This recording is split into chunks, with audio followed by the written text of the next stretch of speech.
अखंड दर्पण न्यूज में आपका स्वागत है।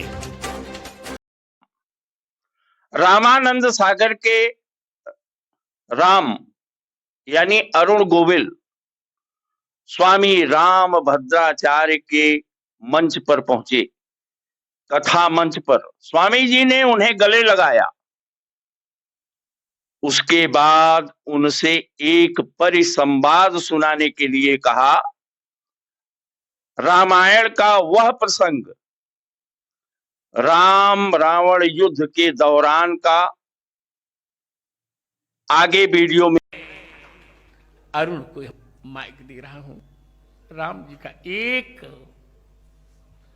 जो सीरियल में प्रसारित हुआ था वह कोई एक परिसंवाद, मैं डायलॉग्स नहीं कहूंगा, परिसंवाद सुनाने के लिए आप लोग बैठ जाइए। फिर मैं उपसंहार करूंगा, फिर तब आरती होगी। परम पूज्य महाराज जी के चरणों में कोटि कोटि वंदन। आप सभी बहनों भाइयों, आप सबके चरणों में नमन। आज मेरी बरसों की इच्छा पूरी हुई है, महाराज जी के दर्शन करके, उनका आशीर्वाद प्राप्त करके। जिस स्नेह के साथ उन्होंने मुझे अपने गले लगाया और उसमें जो भाव था, जो मुझे महसूस हुआ, वो या तो मां लगाती थी या महाराज जी ने लगाया है।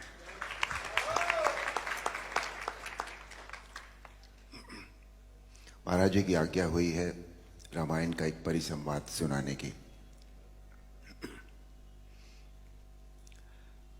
एक प्रसंग है जो हमारी रामायण थी उसमें कि रावण जब पहली बार भगवान राम के सामने युद्ध क्षेत्र में आते हैं तो उनका सामना सभी से होता है। पहले हनुमान से भी होता है, सुग्रीव से भी होता है, सभी लोगों से होता है, पर कोई भी रावण को कुछ कर नहीं सका था क्योंकि इतने वरदान थे उनके पास।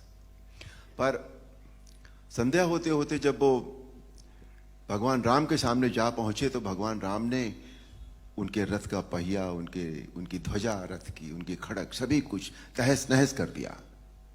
और एक पल ऐसा आया जब सदैव रथ पर चलने वाला रावण धरती पर खड़ा था और तब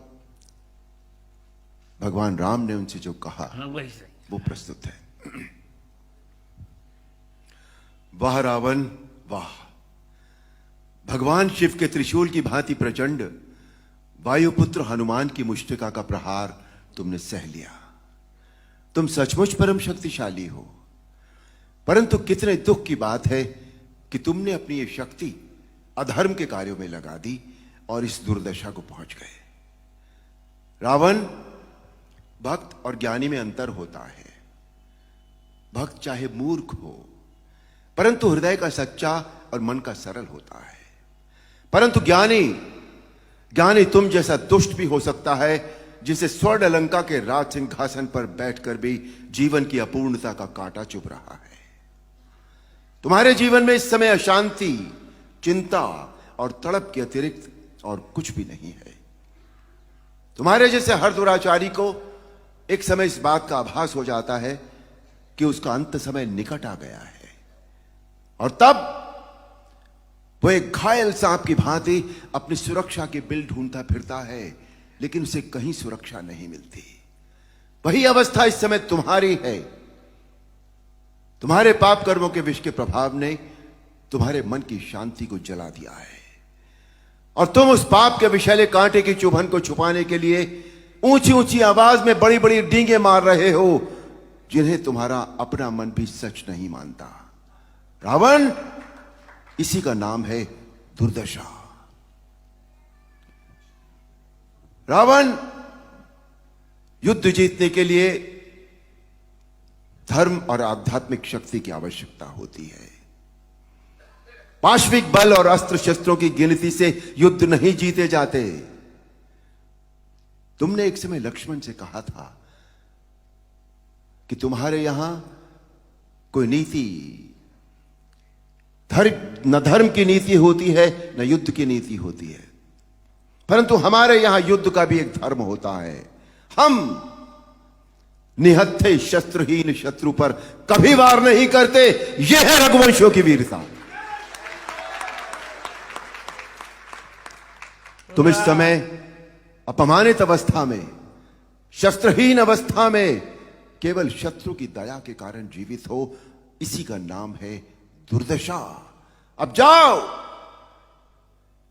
कल फिर शस्त्र लेकर आना, और अगले दिन हम सब जानते हैं, आप सब जानते हैं,